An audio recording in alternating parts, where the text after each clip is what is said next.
Yakın zamanlarda Prens William'ın eşi Galler Prensesi Catherine hakkında birçok teoriye şahit olmuş olabilirsiniz. Catherine komada olabilir, estetik yaptırmış olabilir, hatta ölmüş bile olabilir. Belki de kaderi rahmetli kayınvalidesininkine benzeyerek çıkan aldatma haberlerinden dolayı evini terk etmiş olabilir. Bu gibi teorileri video boyunca sayabilirim çünkü prenses Noel'den beri yaklaşık 3 aydır ortalıkta yok. Yani yoktu. Eşinin onsuz BAFTA ödüllerine katılması, hastane yakınlarında arabada görüntülenmesi, Kate'in annesiyle birlikte ortaya çıkan görüntüleri, tüm hepsi birleşince gündeme kocaman bir soru düştü. Kate nerede? Gündemi günlerce esaret altına alan bu soru kraliyet ailesini bir açıklama yapmak zorunda bıraktı. Prenses Catherine geçtiğimiz günlerde bir video yayınlayarak kanser tedavisi gördüğünü ve bu süreçte gizliliğe ihtiyacı olduğunu belirtti. Bu açıklamayı yeterli bulanlar ve altında farklı bir şeyler yattığını düşünenler de dışa dursun. Gelin Prenses Catherine aslında kim? Ben size onu anlatayım. Tabii önce bir intromuz girsin.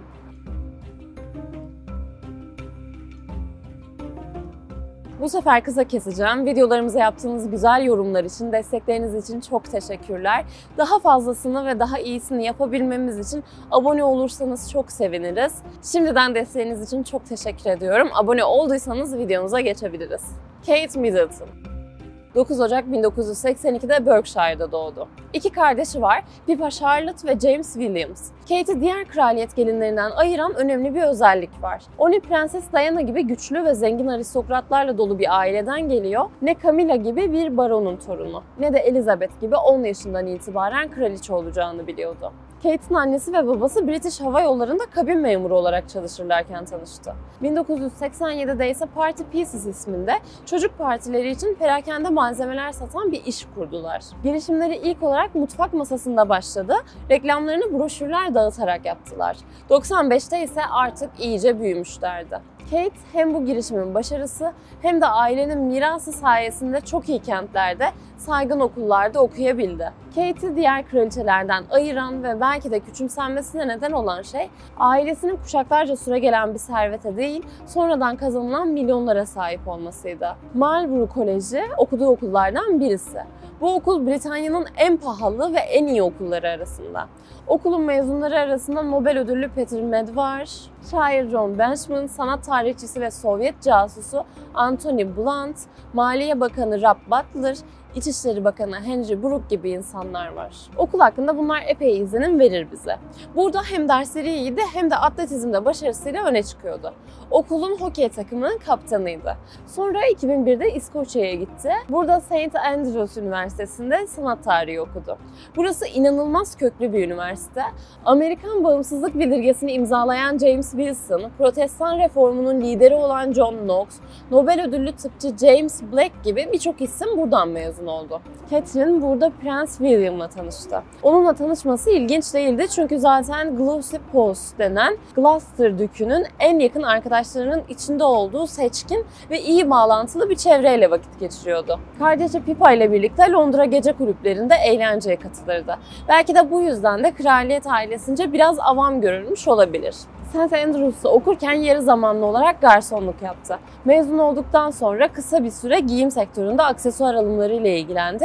Sonra da ailesinin şirketindeki hayır işleriyle ilgilendi. Bu dönemde prensin henüz duyulmamış sevgilisiydi. Bağış konularına çok ilgiliydi. Fotoğrafçılıkla da arası vardı. 2007'de UNICEF'e bağış toplamak amacıyla yapılan bir lansmanın fotoğraf sergisinin küratörlüğünü o üstlenmişti. Kraliyet ailesine alışkın olduğumuz bir şey. Kraliyetin kadınlarının çocuklarla kitap okumak, hastalar için bağış toplamak, uzak kentlere gidip çocuk sevindirmek gibi aktivitelerini o da üstlenmeye başladığında prensle nişanlarının arifesindeydi. Nişan haberinden önce partileme geçmişinin silinmesi için de güzel uğraşlardı bunlar. Prensle 2003'te başlayan ilişkileri 2 yıl sonra arkadaşlarıyla birlikte aynı evi paylaşacak düzeye gelmişti. 2006 sonunda prens Sandhurst Kraliyet Askeri Akademisi'nden mezun olmuştu. Geçit töreninde Kate de vardı. İnişli çıkışlı ve uzatmalı bir ilişkileri vardı. 2 kez ayrılıp barıştılar.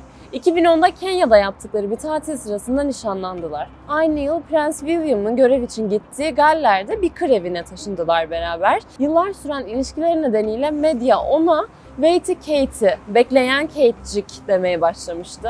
2011'de Westminster Abbey'de büyük bir düğün töreniyle evlendiler. düğünü 300 milyona yakın kişinin izlediği söyleniyor. William annesi Prenses Diana'nın meşhur lanetli yüzüğünü Kate'e hediye etti. Cidden de bu yüzük lanetli olarak adlandırılıyor. Diana'nın başına gelen kötülüklerin izlerini taşıdığına inananlar var. Ayrıca bu yüzüğün taşı Kohinoor'un kötü bir ünü var. Hindistan'dan getirilen taşın yalnızca kadınların kullanabileceği, erkekler kullanırsa talihsizlikleri üstüne çekebileceklerine dair bir inanış var.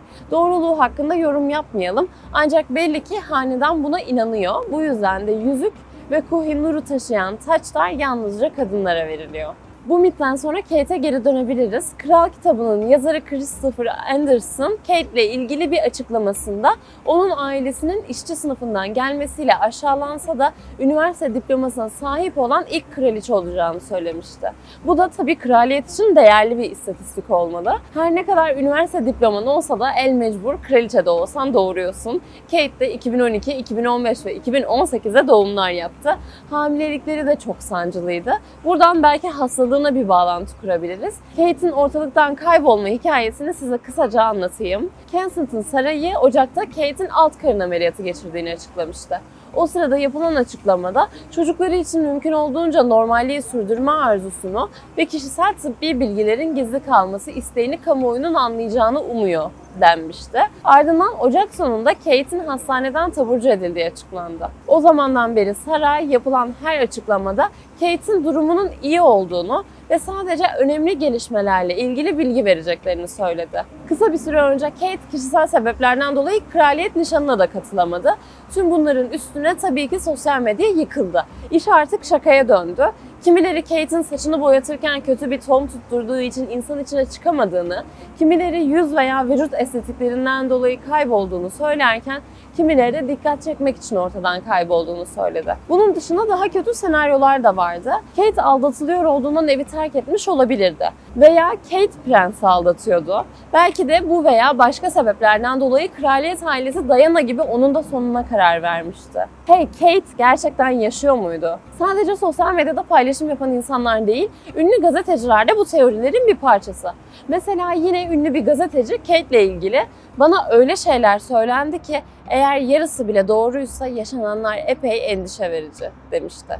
Kate'in öldürüldüğü ve sosyal medyada paylaşılan fotoğrafların bunun aksini kanıtlamak için oynanmış görüntülerle oluşturulduğu gibi iddialar bile dolaştı. Oynanmış görüntüler demişken gerçekten Kate'in çocuklarıyla verdiği bu pozda oynama vardı. Tahtın 3 numaralı varisi Prenses Charlotte'ın kıyafetinin kolu, 4 numaralı varis Prens Louis'in kıyafetinin omzu, arka plandaki duvarda yer alan çiziklerin kesintiye uğraması ve birçok detay fotoğrafın üzerinde oynandığı iddialarına kanıt olarak sunulmuştu. Bunun üzerine haber kaynakları fotoğrafın gerçek olmadığını açıklayarak paylaşımlarını geri çekti. Kate bir açıklama yapmak zorunda hissettiyse demek, birçok amatör fotoğrafçı gibi ben de zaman zaman düzenleme denemeleri yapıyorum. Dün paylaştığımız aile fotoğrafının neden olduğu karışıklık için özürlerimi iletmek istedim.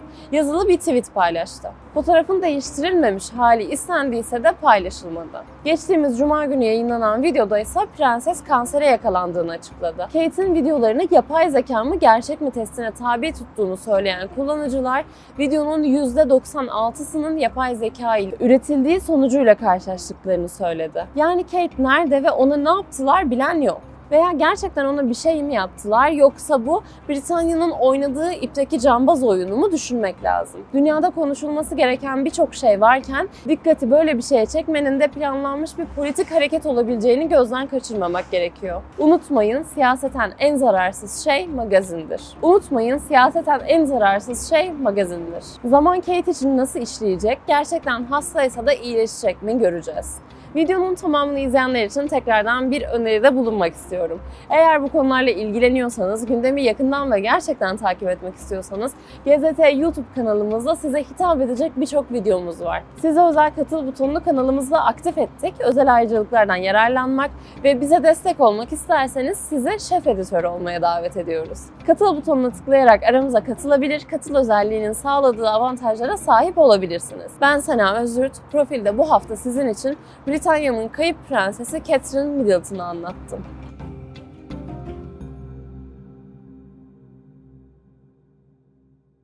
Yakın zamanlarda Prens William'ın eşi Galler Prensesi Catherine hakkında birçok teoriye şahit olmuş olabilirsiniz. Catherine komada olabilir, estetik yaptırmış olabilir, hatta ölmüş bile olabilir.